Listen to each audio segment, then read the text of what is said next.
बोलिए श्री सत्यनारायण भगवान की जय हो। राधे राधे मेरे प्यारे भाइयों बहनों माताओं व बंधुओं, आज मैं आपको श्री सत्यनारायण भगवान की कथा सुनाने जा रही हूँ। बंधुओं, आप इसे प्रेम पूर्वक श्रवण कीजिए, श्रद्धा भाव से श्रवण कीजिए।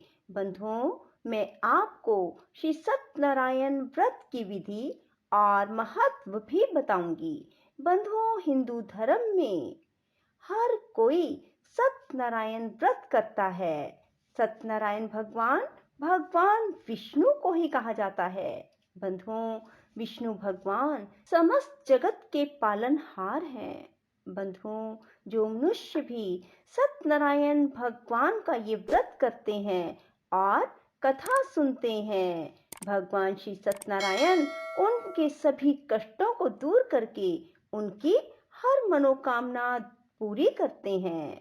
बंधुओं, वैसे तो आप घर में आसानी से सत्यनारायण भगवान की पूजा कर सकते हैं और कथा सुन सकते हैं। यदि आप किसी पंडित जी को बुलाकर भी सत्यनारायण भगवान की पूजा करवाना चाहें, तब भी करवा सकते हैं।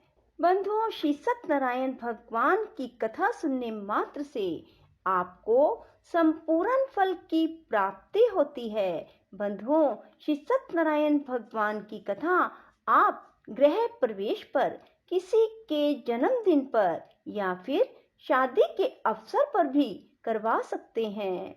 बंधुओं, यदि पूर्णिमा तिथि हो तो फिर तो कहना ही क्या, और यदि वैशाख मास की पूर्णिमा हो तब तो श्री सत्यनारायण भगवान आपकी हर मनोकामना सिर्फ श्री सत्यनारायण भगवान की कथा सुनने मात्र से ही शीघ्र पूरी कर देते हैं।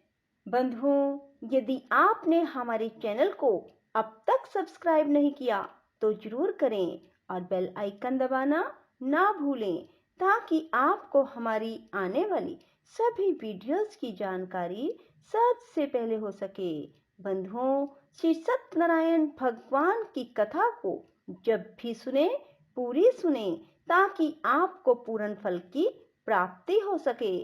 और सुनने के बाद कमेंट बॉक्स में जय श्री सत्यनारायण भगवान की अवश्य लिखें। बोलो सत्यनारायण भगवान की जय हो।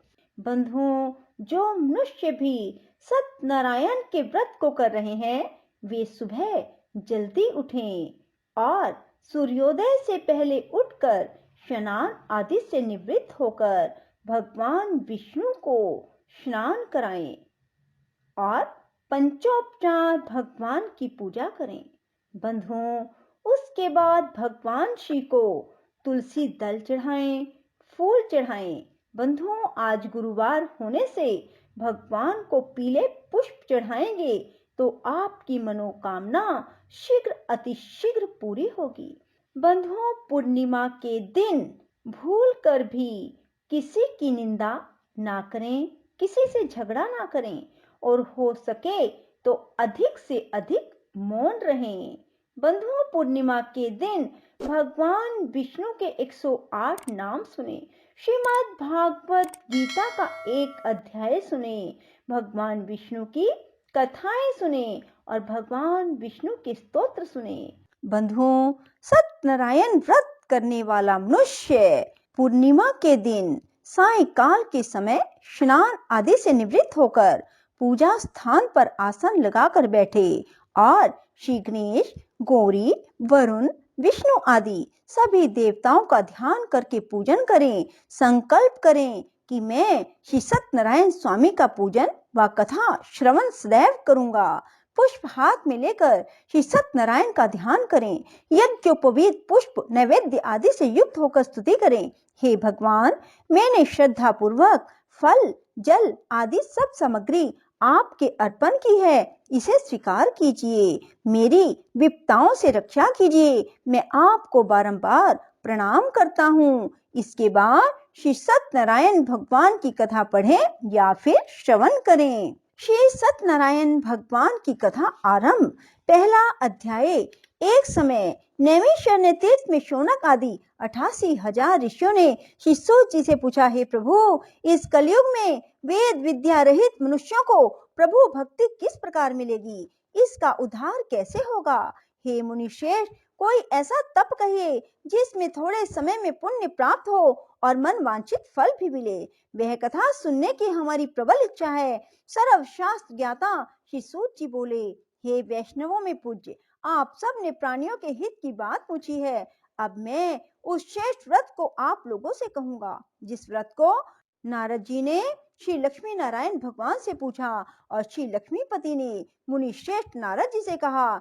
यह कथा ध्यान से सुनो। एक समय योगी राज नारद जी दूसरों के हित की इच्छा से अनेक लोकों में घूमते हुए मृत्यु लोक में यहाँ पहुंचे। यहाँ अनेक योनियों में जन्मे हुए प्राय सभी मनुष्यों को अपने कर्मों द्वारा अनेकों दुखों से पीड़ित देखकर विचार करने लगे, किस यत्न के करने से निश्चय ही मानवों के दुखों का नाश हो सकता है। ऐसा मन में सोचकर भगवान नारद विष्णु लोक को गए। वहां श्वेत वर्ण और 4 भुजाओं वाले देवों के ईश नारायण का, जिनके हाथों में शंख चक्र गदा और पद्म थे, वरमाला पहने हुए थे, देखकर स्तुति करने लगे। हे भगवान, आप अत्यंत शक्ति से संपन्न हैं। मन वाणी भी आपको नहीं पा सकती। यदि आपका आदि मध्य अंत नहीं है, निर्गुण स्वरूप सृष्टि के कारण भक्तों के दुखों को नष्ट करने वाले हो, आपको नमस्कार है। नारद जी से इस प्रकार की स्तुति सुनकर विष्णु भगवान बोले, हे मुनि, आपके मन में क्या है? आपका किस काम के लिए आगमन हुआ? निसंकोच कहो। तब नारद मुनि बोले, मृत्यु लोक में सब मनुष्य जो अनेक योनियों में पैदा हुए हैं, अपने अपने कर्मों के द्वारा अनेक प्रकार के दुखों से दुखी हो रहे हैं। हे नाथ, मुझ पर दया रखते हो तो बताइए कि उन मनुष्यों के सब दुख थोड़े से ही प्रयत्न से कैसे दूर हो सकते हैं? श्री भगवान जी बोले, नारद, मनुष्यों की भलाई के लिए तुमने बहुत अच्छी बात पूछी है। जिस काम के करने से मनुष्य मोह से छूट जाता है, वह मैं कहता हूँ। सुनो, बहुत पुण्य देने वाला, स्वर्ग मृत्यु लोक दोनों में दुर्लभ यह उत्तम व्रत है। आज मैं प्रेम वश होकर तुमसे कहता हूँ, श्री सत्यनारायण भगवान का यह व्रत अच्छी तरह विधान पूर्वक संपन्न करके मनुष्य तुरंत ही यहाँ सुख भोग कर मरने पर मोक्ष को प्राप्त होता है। श्री भगवान के वचन सुनकर नारद मुनि बोले, उस व्रत का फल क्या है? क्या विधान है? किसने यह व्रत किया है? किस दिन यह व्रत करना चाहिए?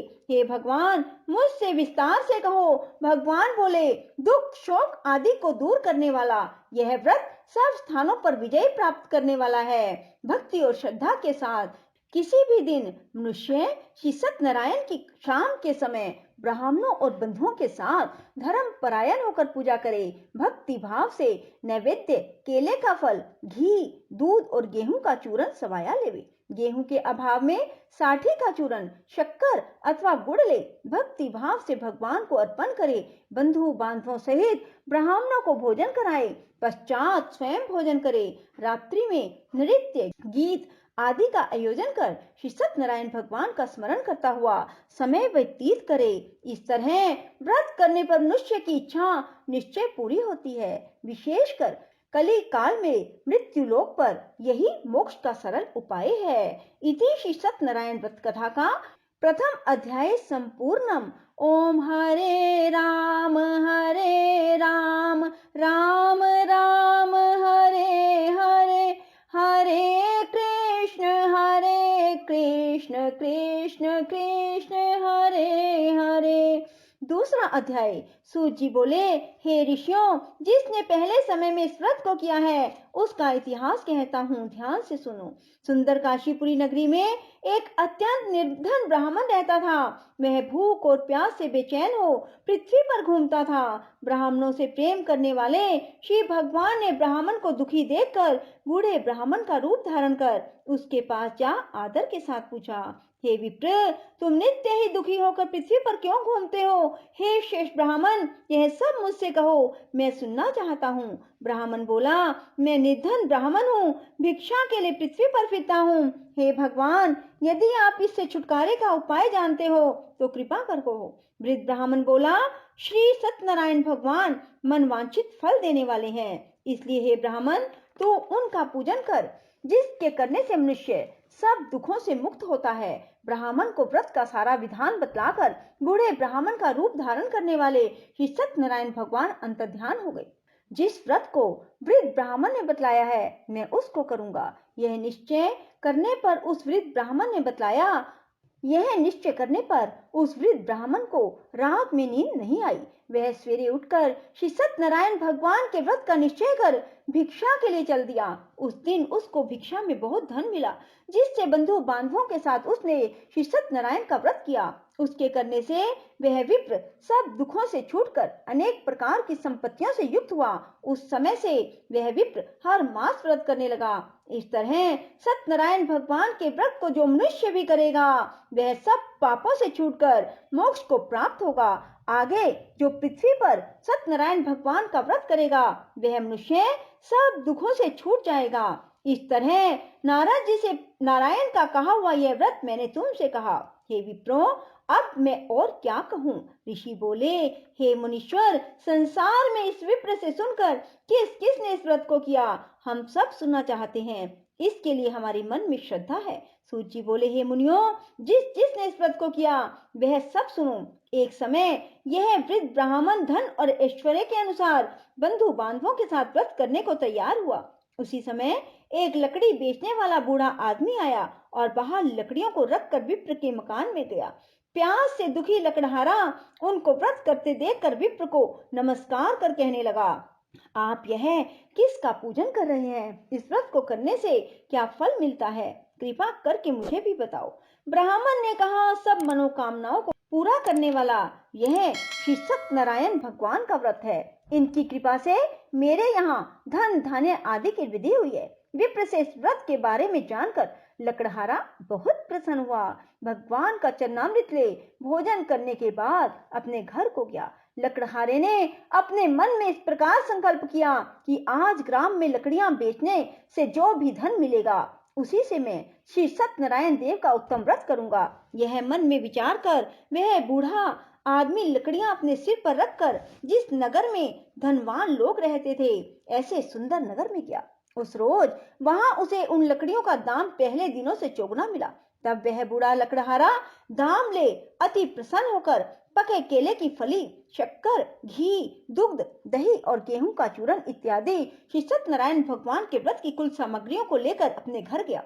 फिर उसने अपने भाइयों को बुलाकर विधि के साथ भगवान जी का पूजन और व्रत किया। उस व्रत के प्रभाव से वह बूढ़ा लकड़हारा धन पुत्र आदि से युक्त हुआ और संसार के सुख भोग कर बैकुंठ को चला गया।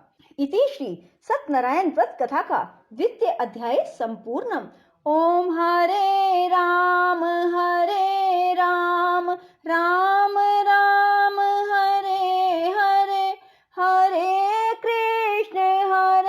कृष्ण कृष्ण कृष्ण हरे हरे। 3रा अध्याय। सूत जी बोले, हे श्रेष्ठ मुनियों, अब आगे की कथा कहता हूँ, सुनो।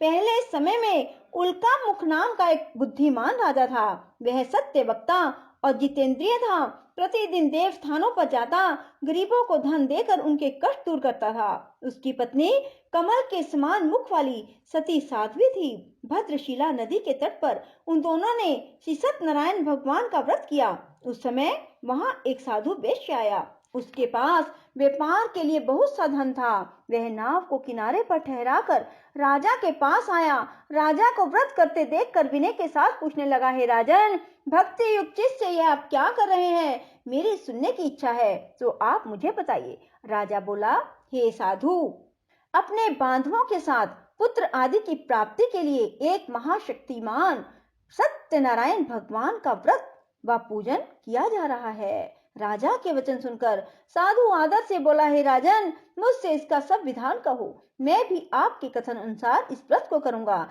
मेरे भी कोई संतान नहीं है, इससे निश्चय ही होगी। राजा से सब विधान सुन व्यापार से निवृत्त हो वह आनंद के साथ घर गया। साधु ने अपनी पत्नी से संतान देने वाले उस व्रत का समाचार सुनाया और कहा, जब मेरे संतान होगी तब मैं इस व्रत को करूंगा। साधु ने ऐसे वचन अपनी पत्नी लीलावती से कहे। एक दिन उसकी पत्नी लीलावती पति के साथ आनंदित हो संसारिक धर्म में प्रवृत्त होकर श्री सत्यनारायण भगवान की कृपा से गर्भवती हो गई। 10वें महीने में उसके एक सुंदर कन्या का जन्म हुआ। दिनों दिन वह इस तरह बढ़ने लगी जैसे शुक्ल पक्ष का चंद्रमा बढ़ता है। कन्या का नाम कलावती रखा गया। तब लीलावती ने मीठे वचनों में अपने पति से कहा, जो आपने संकल्प किया था भगवान का व्रत करूंगा, अब आप उसे करिए। साधु बोला, प्रिय, कन्या के विवाह पर करूंगा। इस प्रकार अपनी पत्नी को आश्वासन दे वह नगर को गया। कलावती पितृगृह में वृद्धि को प्राप्त हो गई। साधु ने जब नगर में सखियों के साथ अपनी पुत्री को देखा तो तुरंत ही दूत को बुलाकर कहा, पुत्री के वास्ते कोई सुयोग्य वर देख कर लाओ। साधु की आज्ञा पाकर दूत कंचन नगर पहुंचा और वहां पर खोज कर देखभाल करके लड़की के लिए सुयोग्य वनित पुत्र को ले आया। उस सुयोग्य लड़के को देखकर साधु ने अपने बंधु बांधवों सहित प्रसन्नचित्त हो अपनी पुत्री का विवाह उसके साथ कर दिया। किंतु दुर्भाग्य से विवाह के समय भी उस व्रत को करना भूल गया। तब श्री भगवान क्रोधित हो गए और शाप दिया कि तुम्हें दारुण दुख प्राप्त होगा। अपने कार्य में कुशल साधु बनिया जामाता सहित नावों को लेकर व्यापार करने के लिए समुद्र के समीप स्थित रतनसारपुर नगर में गया और वहां दोनों ससुर जमाई चंद्रकेतु राजा के उस नगर में व्यापार करने लगे। एक दिन भगवान सत्यनारायण की माया से प्रेरित कोई चोर राजा का धन चुरा कर भागा जा रहा था, किंतु राजा के दूतों को आता देखकर चोर ने घबराकर भागते हुए राजा के धन को वहीं नाव में चुपचाप रख दिया जहां वो ससुर जमाई ठहरे हुए थे। चोर भाग गए। जब दूतों ने उस साधु वैश्य के पास राजा के धन को रखा देखा तो दोनों को बांध कर ले गए और प्रसन्नता से दौड़ते हुए राजा के समीप जाकर बोले, यह दो चोर हम पकड़ कर लाए हैं, देख कर आज्ञा दे। तब राजा की आज्ञा से उनको कठिन कारावास में डाल दिया गया और उनका धन छीन लिया। सत्यनारायण भगवान के श्राप द्वारा उनकी पत्नी भी घर पर बहुत दुखी हुई। घर पर जो धन रखा था चोर चुरा कर ले गए। शारीरिक व मानसिक पीड़ा, भूख प्यास से अति दुखित हो अन्न की चिंता में कलावती एक ब्राह्मण के घर गई। वहां उसने सत्यनारायण भगवान का व्रत होते देखा। फिर कथा सुनी, प्रसाद ग्रहण कर रात को घर आई। माता ने कलावती से कहा, हे पुत्री, अब तक कहाँ रही, वह तेरे मन में क्या है? कलावती बोली, हे माता, मैंने एक ब्राह्मण के घर श्री सत्यनारायण भगवान का व्रत देखा। कन्या के वचन सुनकर लीलावती भगवान के पूजन की तैयारी करने लगी। लीलावती ने परिवार और बंधुओं सहित श्री सत्यनारायण भगवान का पूजन किया। वर मांगा कि मेरे पति और दामाद शीघ्र घर आ जाएं। साथ ही प्रार्थना की कि हम सब का अपराध क्षमा करो। सत्यनारायण भगवान उस व्रत से संतुष्ट हो गए और राजा चंद्रकेतु को स्वप्न में दर्शन देकर कहा, हे राजन, दोनों वैश्यों को प्रातः ही छोड़ दो और उनका सब धन जो तुमने ग्रहण किया है दे दो, नहीं तो मैं तेरा धन, राज्य, पुत्र आदि नष्ट कर दूंगा। राजा से ऐसे वचन कहकर भगवान अंतर्ध्यान हो गए। प्रातः काल राजा चंद्रकेतु ने सभा में अपना स्वप्न सुनाया। फिर दोनों वणिक पुत्रों को कैद से मुक्त कर सभा में बुलाया। दोनों ने आते ही राजा को नमस्कार किया। राजा मीठे वचनों से बोला, हे महानुभावों, भावीवश ऐसा कठिन दुख प्राप्त हुआ, अब तुम्हें कोई भय नहीं। ऐसा कहकर राजा ने उनको नए नए वस्त्र आभूषण पहनाए। उनका जितना धन लिया था उससे दुगना धन देकर आदर से विदा किया। दोनों वैश्य अपने घर को चल दिए। इतिश्री सत्यनारायण व्रत कथा का 3य अध्याय संपूर्ण। ओम हरे राम राम राम हरे हरे, हरे कृष्ण कृष्ण कृष्ण हरे हरे। चौथा अध्याय। सूत जी बोले, वैश्य ने मंगलाचार करके यात्रा आरंभ की और अपने नगर को चला। उनके थोड़ी दूर निकलने पर दंडी वेशधारी श्री सत्यनारायण भगवान ने उनसे पूछा, हे साधु, तेरी नाव में क्या है? अभिमानी वणिक हंसता हुआ बोला, हे दंडी, आप क्यों पूछते हो? क्या धन लेने की इच्छा है? मेरी नाव में तो बेल और पत्ते भरे हैं। वैश्य का कठोर वचन सुनकर भगवान ने कहा, तुम्हारा वचन सत्य हो। दंडी ऐसा कहकर वहां से दूर चले गए। कुछ दूर जाकर समुद्र के किनारे बैठ गए। दंडी के जाने पर वैश्य ने नित्य क्रिया करने के बाद नाव को ऊंची उठी देखकर अचंभा किया। नाव में बेल पत्ते देखकर मूर्छित हो जमीन पर गिर पड़ा। फिर मूर्छा खुलने पर अत्यंत शोक प्रकट करने लगा। तब उसका दामाद बोला, आप शोक ना करें, यह दंडी का श्राप है, अतः उनकी शरण में चलना चाहिए, तभी हमारी मनोकामना पूरी होगी। दामाद के वचन सुन वह दंडी के पास पहुंचा और अत्यंत भक्ति भाव से नमस्कार करके बोला, मैंने जो आपसे असत्य वचन कहे थे उनको क्षमा करो। ऐसा कहकर महान शोकातुर हो रोने लगा। तब दंडी भगवान बोले, हे वनिक पुत्र, मेरी आज्ञा से बार बार तुम्हें दुख प्राप्त हुआ है, तू मेरी पूजा से विमुख हुआ। साधु बोला, हे भगवान, आपकी माया से ब्रह्मा आदि भी आपके रूप को नहीं जानते, तब मैं अज्ञानी कैसे जान सकता हूँ। आप प्रसन्न होइए, मैं समर्थ्य के अनुसार आपकी पूजा करूंगा, मेरी रक्षा करो। पहले के समान नौका में धन भर दो। उसके भक्ति भाव वचन सुनकर प्रसन्न हो उनकी इच्छा अनुसार वर देकर अंतर्ध्यान हो गए। तब उन्होंने नाव पर आकर देखा कि नाव धन से परिपूर्ण है। फिर वह भगवान सत्यनारायण का पूजन कर साथियों सहित अपने नगर को चला। जब अपने नगर के निकट पहुंचा तब दूत को घर भेजा। दूत ने साधु के घर जा उसकी स्त्री को नमस्कार कर कहा, साधु अपने दामाद सहित इस नगर के समीप आ गए। लीलावती और कलावती उस समय भगवान का पूजन कर रही थी। ऐसा वचन सुन साधु की स्त्री ने बड़े हर्ष के साथ सत्यदेव का पूजन कर पुत्री से कहा, मैं अपने पति के दर्शन को जाती हूँ, तू कार्य पूर्ण कर शीघ्र आ जाना। परंतु कलावती व्रत एवं प्रसाद छोड़कर पति के पास चली गई। प्रसाद की अवज्ञा के कारण सत्यदेव रुष्ट हो गए। उसके पति को नाव सहित पानी में डुबो दिया। कलावती अपने पति को ना देखकर रोती हुई जमीन पर गिर गई। इस तरह नौका को डूबा हुआ और कन्या को रोता देख साधु दुखित हो बोला, हे प्रभु, मुझसे या मेरे परिवार से जो भूल हुई है उसे क्षमा करो। उसके दीन वचन सुनकर सत्यदेव प्रसन्न हो गए और आकाशवाणी हुई, हे साधु, तेरी कन्या मेरे प्रसाद को छोड़कर आई है, इसलिए इसका पति अदृश्य हुआ है। यदि वह घर जाकर प्रसाद खाकर लौटे तो उसे पति अवश्य मिलेगा। ऐसी आकाशवाणी सुनकर कलावती ने घर पहुंचकर प्रसाद खाया, फिर आकर पति के दर्शन किए। इसके बाद साधु ने बंधु बांधवों सहित सत्यदेव का विधि पूर्वक पूजन किया। इस लोक का सुख भोग कर अंत में स्वर्ग लोक को गया।